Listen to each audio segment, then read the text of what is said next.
আমাদের সন্তান যারা শহীদ হয়েছে তাদের জন্য আমাদের হৃদয়ে প্রতিটা মুহূর্তে যে রক্তক্ষরণ হচ্ছে, সেই রক্তক্ষরণগুলি হয়তো আপনারা কেউ দেখছেন না, আপনারা কেউ হয়তো অনুভব করতে পারছেন না যে আমরা কিসের মধ্যে দিয়ে যাচ্ছি।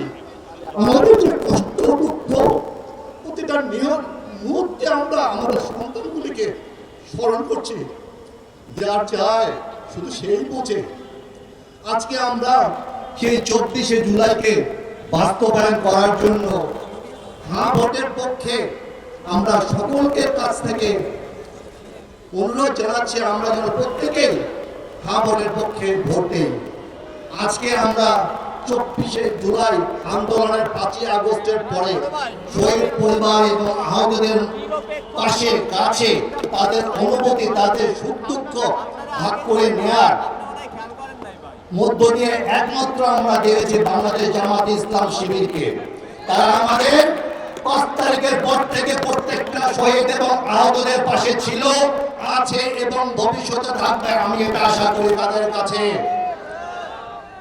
আজকে বাংলাদেশ জামাত ইসলামের 10 আসনের প্রচারণা অনুষ্ঠানের মধ্য দিয়ে যে জামাতে আমির এখানে আছেন তাকে আমি বিনীতভাবে অনুরোধ করব এবং 11 দলীয় জোটের সকলের কাছে আমি বিনীত অনুরোধ করব, শুধু 10 আসন নয়, বাংলাদেশের 300 আসনের প্রচারণা কার্যক্রমের মধ্যে প্রথম পাটে রাখা হোক আমাদের হ্যাঁ ভোটের প্রচারণা।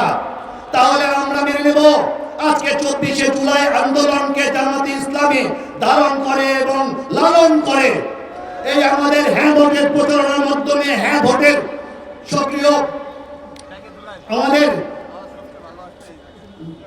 হ্যাঁ ভোটের জয়যুক্ত করে আমাদের 24শে জুলাই আন্দোলনকে বাস্তবায়ন রূপ দেখা দেয়।